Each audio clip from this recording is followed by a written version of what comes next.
Hey Emily, it's nice to meet you. I'm going to be interviewing you for this job position today. My name is. Hey, I'm Emily. It's nice to meet Okay, Emily, we're going to get started with some questions, okay?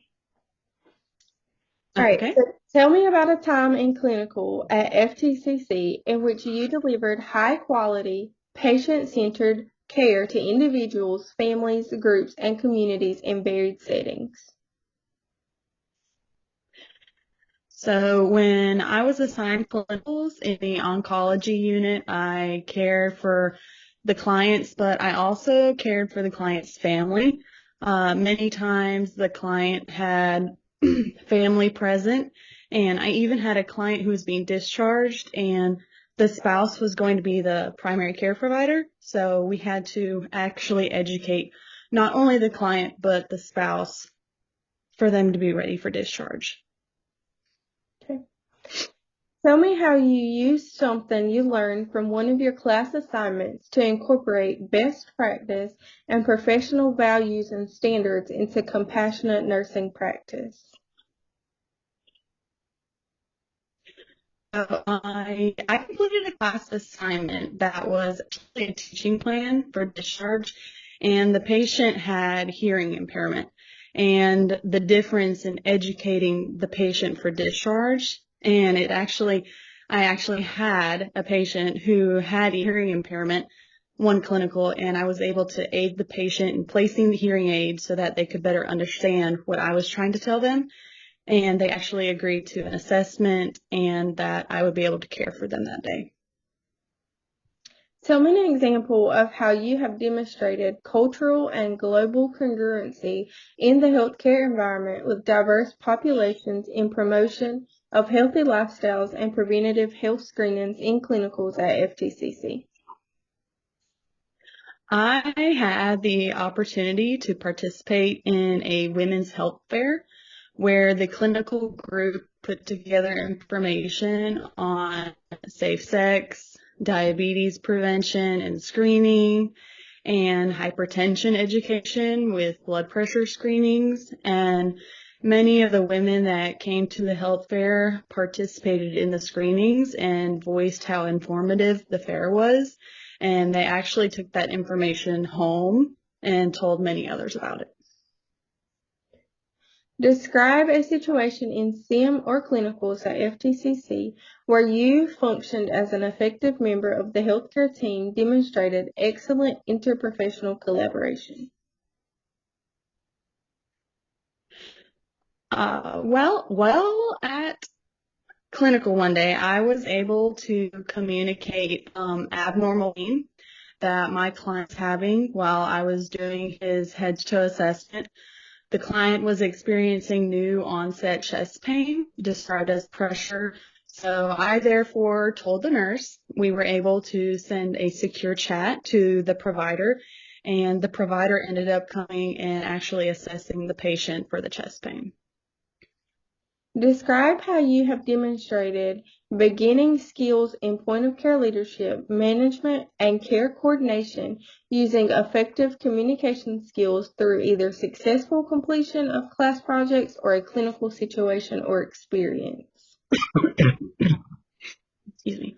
I had the opportunity to be the resource nurse, and I also was able to rotate through coordination of care, and really allowed me to learn how to better communicate with peers and aid when they needed it.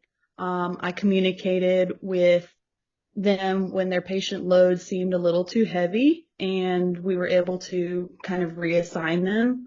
And while I was in coordination of care, it allowed me to learn safe discharge, and that discharge really does start the day when the patient's there. And at discharge, the patient has the supplies and resources needed to not return to the hospital. Describe how you implement safe and competent care to individuals through both system effectiveness and individual performance in varied healthcare settings.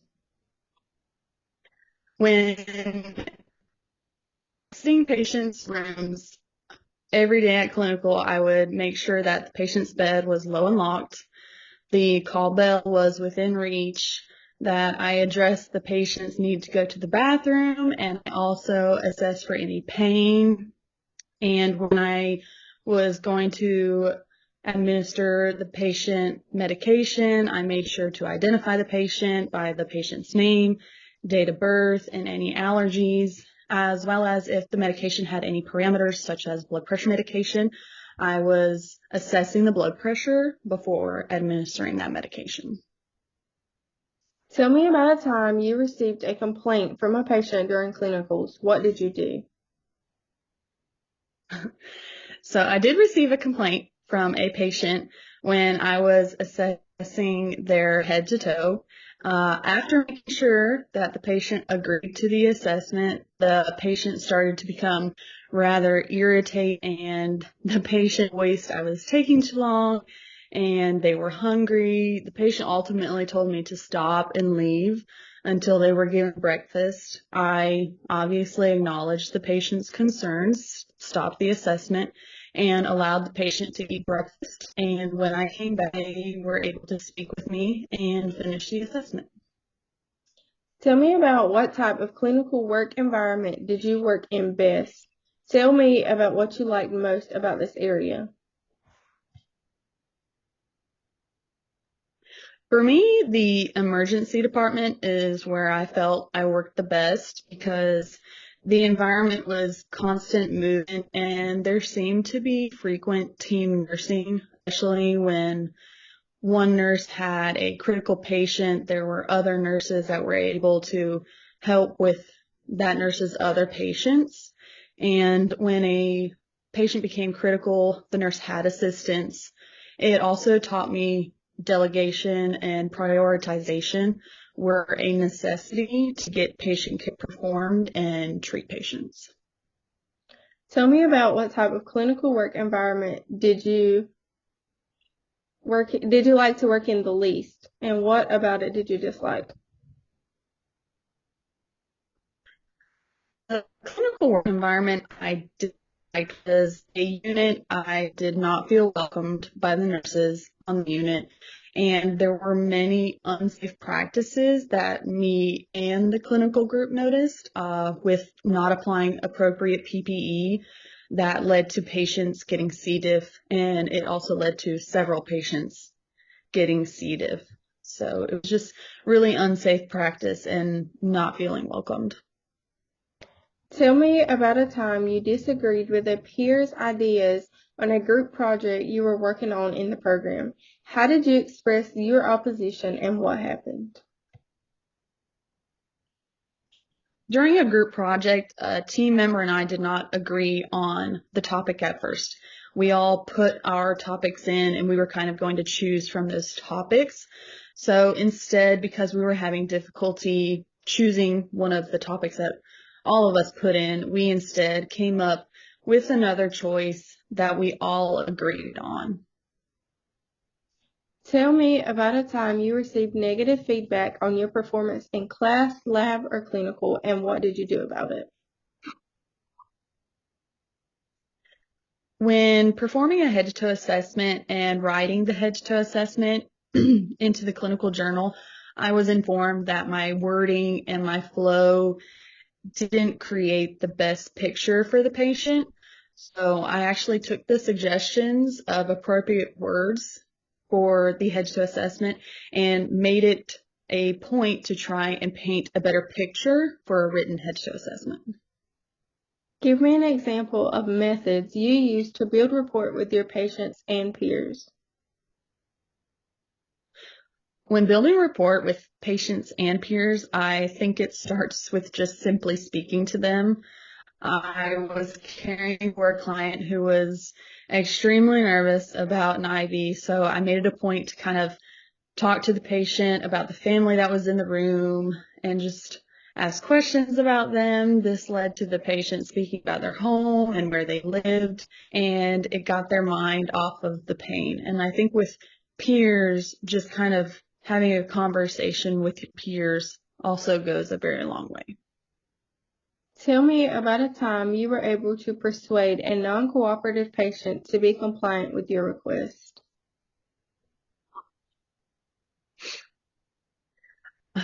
While caring for a patient in clinical, the patient was not very open to having me perform a head-to-toe assessment or obtain vital signs.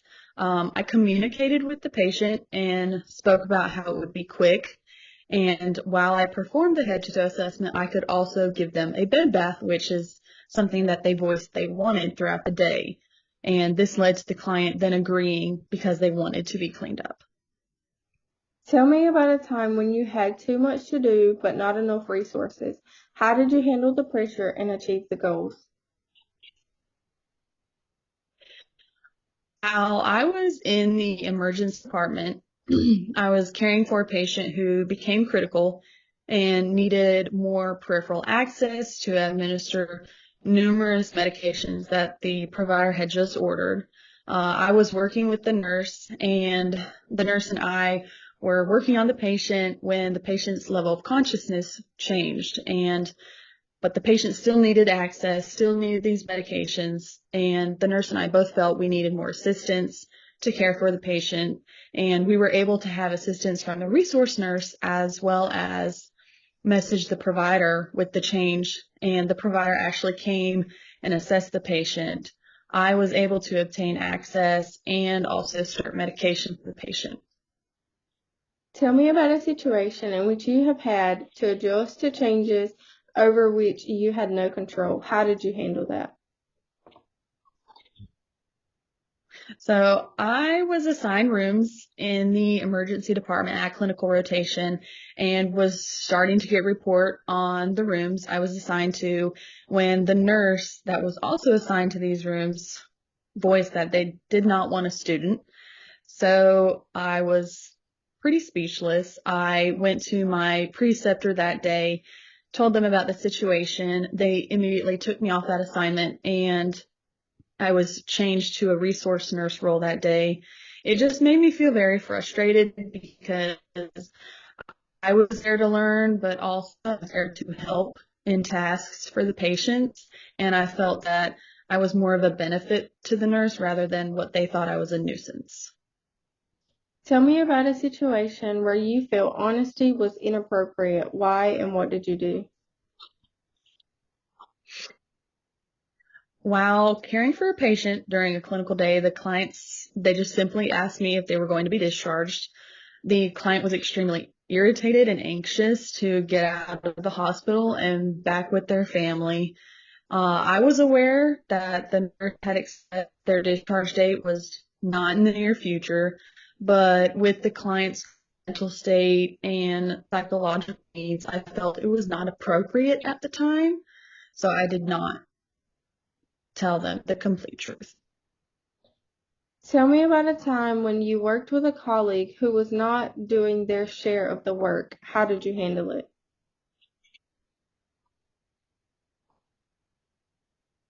I was working with a colleague in clinical who was pretty preoccupied with being or completing other assignments. The individual actually had their study guide on a clipboard, so I was left to complete most of the patient care. I confronted the individual and relayed the work that still needed to be completed for the day, such as vital signs and daily checks, and the individual was receptive and did complete the tasks left for the clinical day. How do you prioritize projects and tasks when scheduling your time? Give me some examples.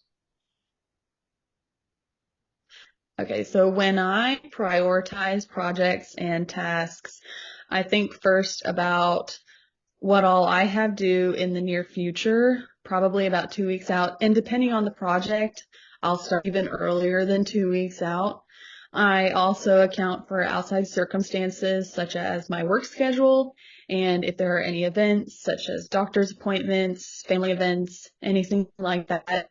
And I try to have a schedule of what days I will work on certain aspects of the project and try to stick to the schedule. And such as previous group projects, we had days that we wanted to meet a certain objective for the project. And then we had certain days we wanted to meet and go over the project. And we also had a day that we wanted the entire project to be finished so that we could also have a couple of days to look over it. Describe a situation where you had a conflict with another individual and how you dealt with it. What was the outcome and how did you feel about the situation?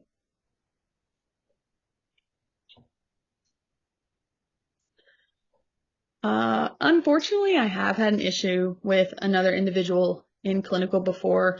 This individual was partnered with me on several accounts and was not really meeting the clinical objective because I was unfortunately doing most of the work due to the individual not feeling confident or doing other schoolwork, or they just didn't really want to have that patient interaction due to confidence.